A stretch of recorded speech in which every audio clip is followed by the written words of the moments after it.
Minnesota Original is made possible by the State Arts and Cultural Heritage Fund and the citizens of Minnesota. On this edition of Minnesota Original, internationally renowned artist and photographer Paul Shambroom uses found images in new work exploring memory and loss. Alan Brewer challenges ideas of perception, understanding, and truth in a variety of mediums. And soulful singer-songwriter Alison Scott performs.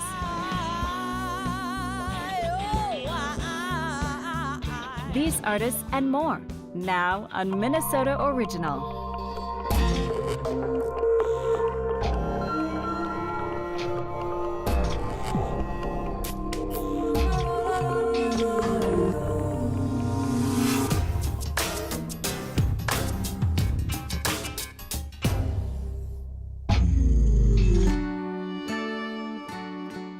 From the town council meeting of Van Buren, Indiana, population 935, July 21st, 1999. Several concerned citizens from the north end of town voiced several complaints on the houses that were brought in and left abandoned, in quotations.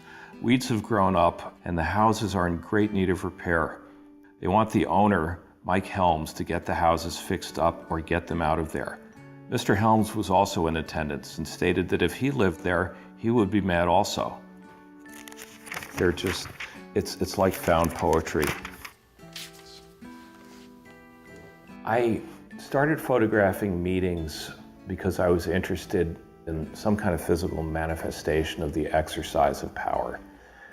And my idea was to photograph really powerful gatherings like boards of directors of Fortune 500 companies, even the president's cabinet. I didn't rule it out and started to pursue and make some inquiries about it. And I didn't even know where this came from, but one night I decided to go to a local town council meeting. And as soon as I walked in the room, the situation seemed really beautiful to me, and I realized that that would be a really great direction to go in. After that, I started spending my time researching, and I think it was 5 or 6 years, photographing community meetings all across the United States. I put together a database to find out when these communities were having their meetings. For instance, I'd be in southern Indiana, and it would be the second Tuesday of the month, and I could wake up in the morning at my motel and punch that into the computer, second Tuesday, southern Indiana, population less than 2,000, and it would give me a list of communities that were meeting on that evening, and then I could plot them on a map. I'm going to go here, here, here, here, and here. I was visiting places I would never have any reason to go to, and meeting and hearing really interesting things. That was the most fun I ever had doing a project. For me, the hardest part of any project is coming up with the idea. I think you can learn how to be a photographer, how to work the equipment. I think you can learn visually how to compose interesting photographs. But to me, it just doesn't really have that juice unless there's an idea behind it. I teach, and I talk to my students about this a lot, and I tell them to follow your passions or your fears or whatever it is you feel strongly about. And looking back on all my projects, I don't always know it at the time that I embark on the project, but either partway through or even after it's finished, I can look back and sort of figure out where the germ of that idea came from. I grew up during the Cold War, and we did exercises when I was in grade school, hiding under our desks or going down to the fallout shelter in the school basement. And so it makes a big impression on a young person, this idea that at any second, without any warning, the world might end. And I just thought of the idea, well, these things are real, they're not invisible, nuclear weapons, that is, and why couldn't I see them and take photographs of them? Which was really kind of a ridiculous idea, but I was able eventually to succeed in getting access to some degree.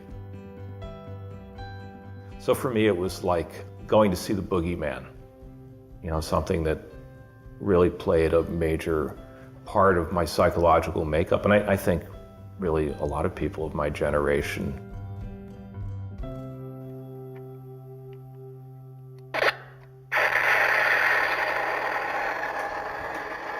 There you have it. Fun with weapons of mass destruction.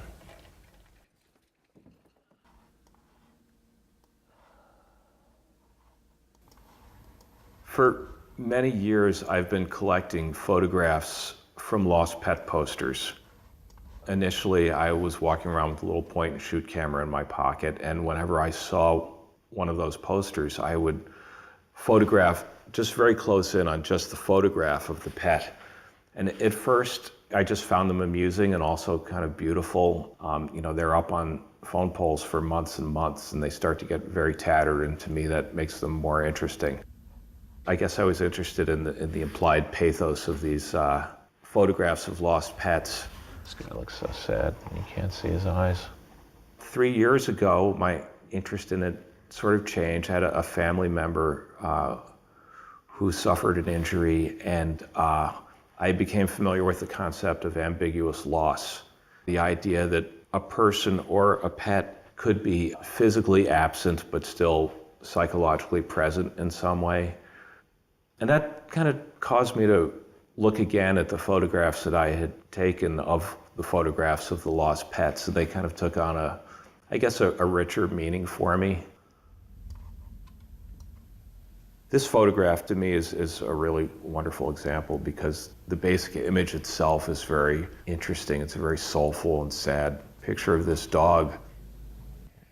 But the poster's been left out in the rain, so the ink is running, which visually just does some interesting things. It separates the colors into their primary components, where it might print as brown, but when it runs, you'll see the yellow and you'll see the red. I enhance the color, usually by increasing the saturation somewhat, but I don't change them significantly.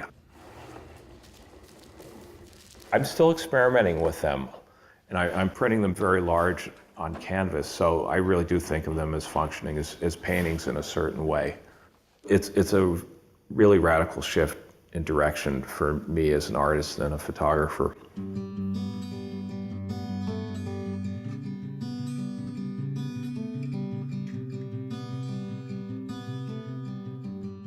My ideas about photography and what I'm interested in have changed quite a bit, many times over the years.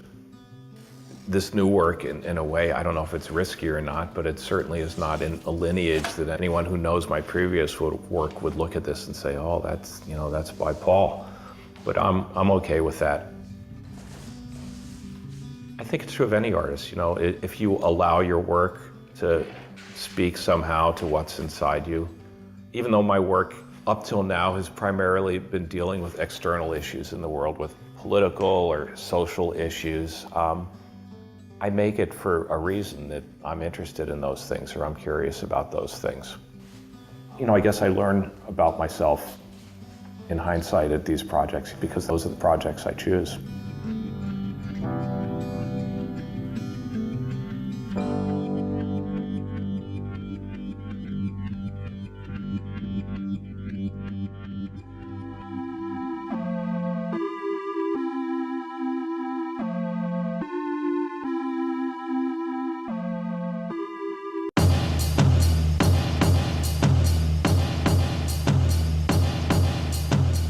Thank you, Bruce Lee, for devastating my childhood like a cinder block, for all the wahs and hi-yahs. Of course you choked on the mask they handed you as the Green Hornet's sidekick Kato like some retro demoted role for Tonto. So you pitched the TV show Kung Fu, though in the end they cast David Carradine instead of you. Thank you for hightailing it back to Hong Kong, jaw of revenge, where not even Kareem's sky-long footprint could walk on you. Born in San Francisco, buried in Seattle, raised a Chinese nationalist in Kowloon. Thank you for Jeet Kune Do, for teaching Chuck Norris how to star in abdominal reduction commercials for your Cantonese opera star father and Asian American mother, flunked out Catholic school street brawler. Thank you for being accepted by blacks before whites. for quadruple clawing the face of the world, for knowing who you were when everyone else was just too damn slow.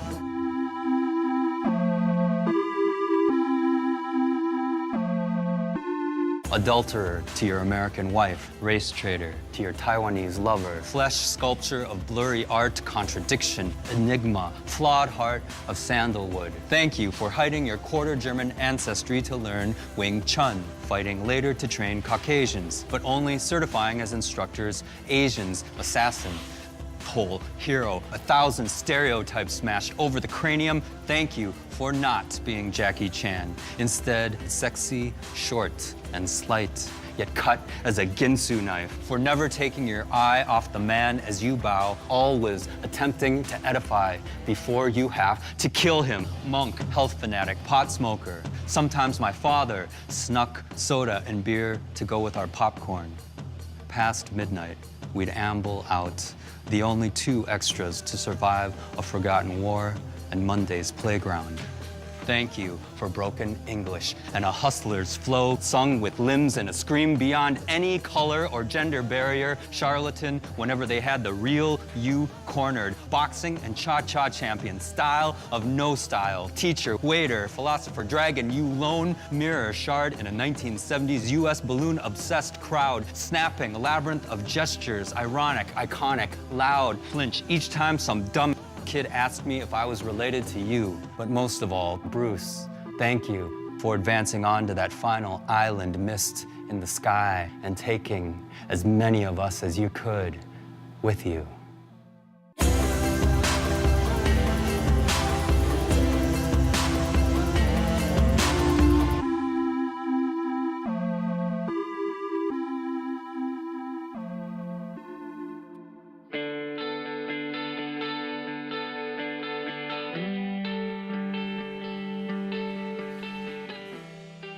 My first interests in art came very early, say about maybe 4 or 5 years old. It's always been present in my family since the 1860s. So my parents have always introduced artwork to my brothers and I, and have been drawing ever since I can remember. I think there are a few things that tie all of the work that I've done together. One thing would be the word limitation. I really feel that putting limitations in front of my work caused me to explore any and all mediums in order to satisfy that concept.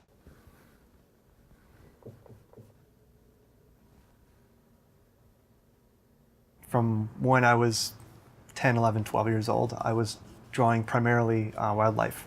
But then upon entering high school and college, I started to explore ideas of making work that was 100% my creation.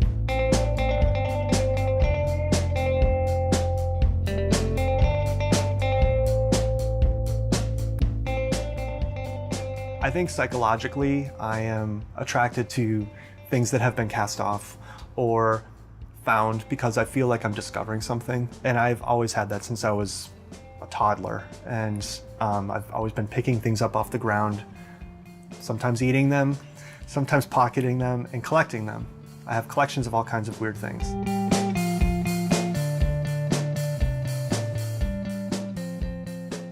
In a lot of my work, context is really important. With the Jacob Likes the Girl piece, the paper itself, it had that feel, it had that, I guess, nostalgic quality to it, and it had the big bubble letters that someone else wrote and a big blank open space. So that context really guided my decision, but I also wanted to add a new context of more of an adult explanation of that phrase.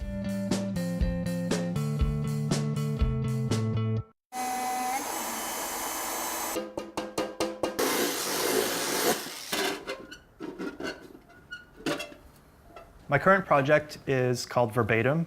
It is for the Minnesota Artists Exhibition program at the Minneapolis Institute of Arts.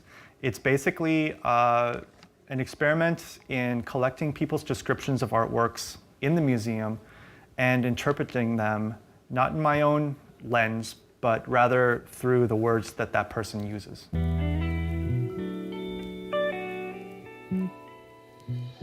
The form itself is titled Verbatim, and it loosely outlines the project. It asks the viewer or the guest to describe the work using more universal terms such as the size of something, the shape, the color. But beyond that, I just prefer the person to kind of write what they feel, find a work of art that they connect with in some way, and give me a description of it. And then I take that description back to the studio here and try to dismantle it and see it through a purely objective viewpoint. This piece is a sculpture I've been working on based on a Nick Cave sound suit, which is in one of the newer wings of the MIA. I'm very familiar with it, so when I got the description, I was excited because it is a very bold, unique piece. And this woman described it very well. She used very detailed words and factual words that ultimately looks almost exactly like the original. Meanwhile, another description of the same piece describes it in a more casual way, talking about a person coming home drunk and rolling around in a bunch of doilies.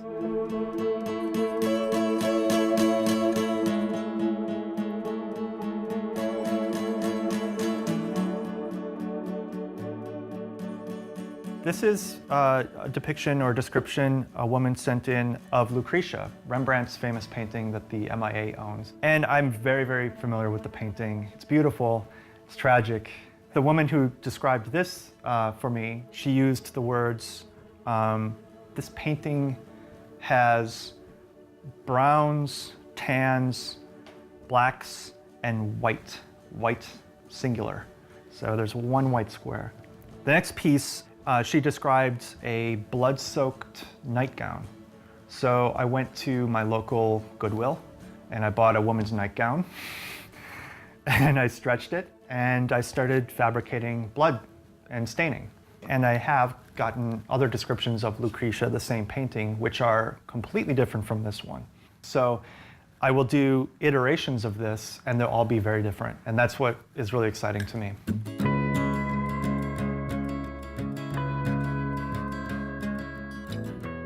I've always been interested in anonymous collaboration, and I wouldn't say that I'm completely comfortable with the process.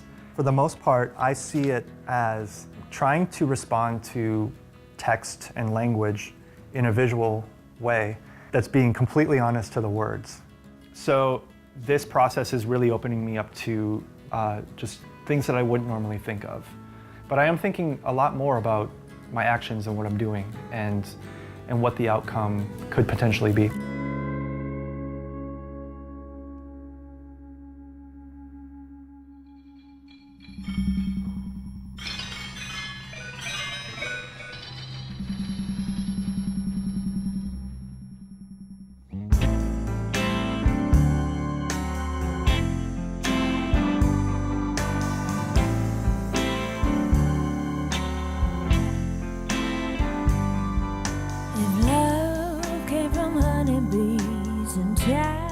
From the sea, whereby us upon the shore, where flowers wait for me. The breeze will blowing happiness, the waters dance till dawn. The trees will sing a lullaby, and we softly hum along. The soul part of my music is not on purpose. Both my parents are musicians, and I grew up listening to Aretha Franklin and the Supremes and everything Motown, and that stuff I think is just so deeply ingrained that I don't know how to do it any other way.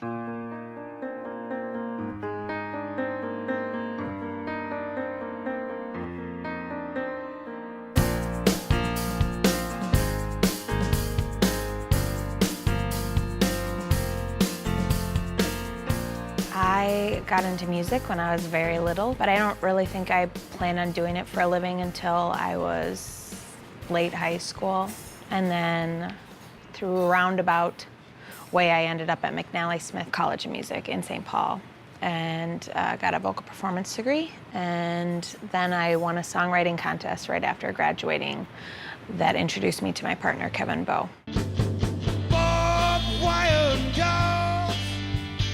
Come on in, but you can't stay long. River is wide and I'm on the wrong side. Barbed wire dog. Kevin Bowe is my partner in crime. He has many hats that he wears. He's my guitar player, my producer, my songwriting companion. He likes to call himself my janitor because he cleans up a lot of the messes in the music business. Alison and I have done everything ourselves, completely indie. And it's been really rewarding in that she has a huge fan base. We've sold like 13,000 records now. I've not worked with a more soulful singer. She is the real deal.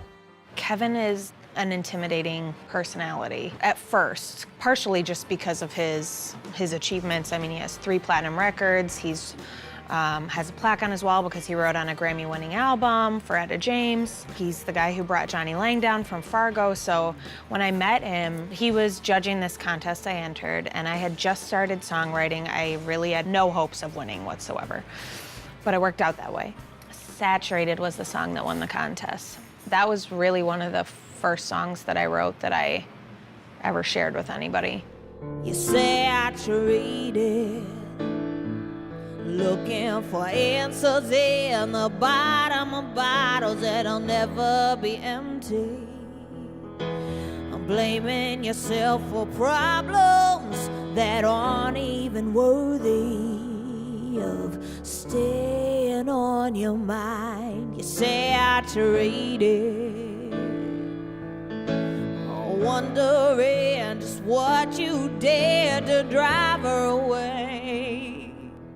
The Minneapolis music scene is an interesting place for somebody like me. The musicians, everybody here is really nice and really supportive, but it's a very indie rock heavy town, and I don't fit into that box. And for a while, it was a really big struggle for us because I felt like we were never gonna break out.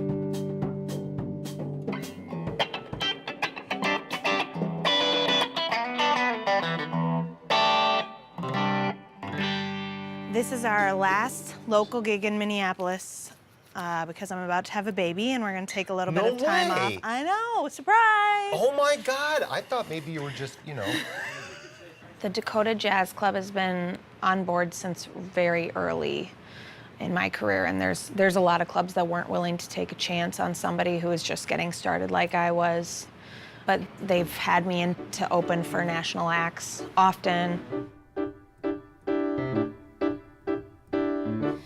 I see you smiling across a crowded street. You've got some coffee and some flowers.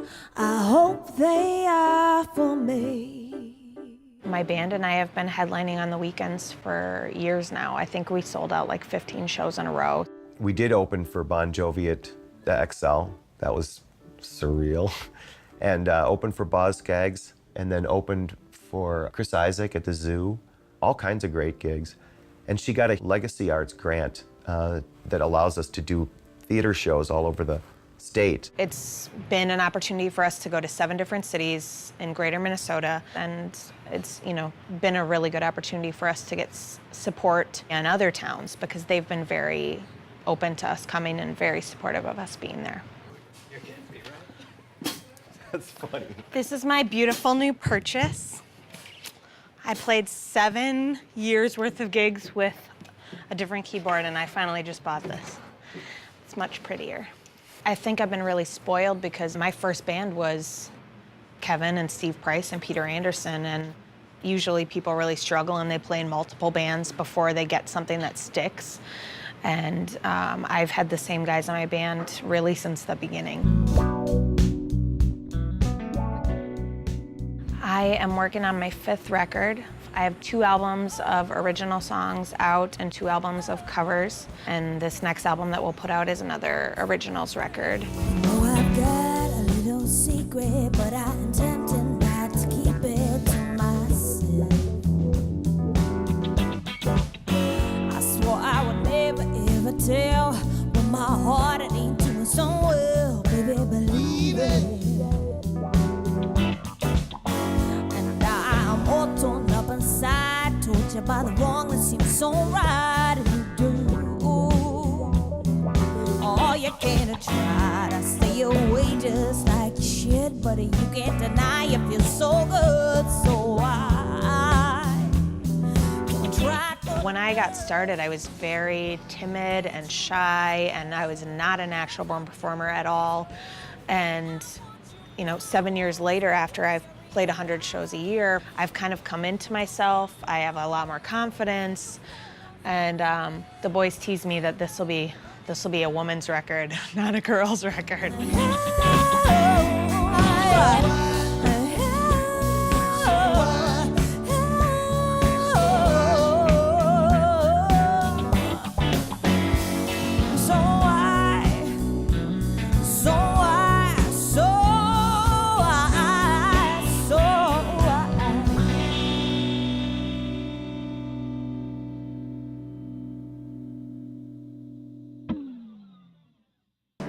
Ready, bed, take one. Hi, I'm Alison Scott. Aren't we supposed to pause for a sec? I'm Alison Scott. This is my band. Let's talk about face yoga. Oh, God. What? Leave the bird alone. You're just jealous. I just want to say the Minnesota Original people weren't that nice to us today. Cut. Minnesota Originals ever. No. We clap for you. Clap for you.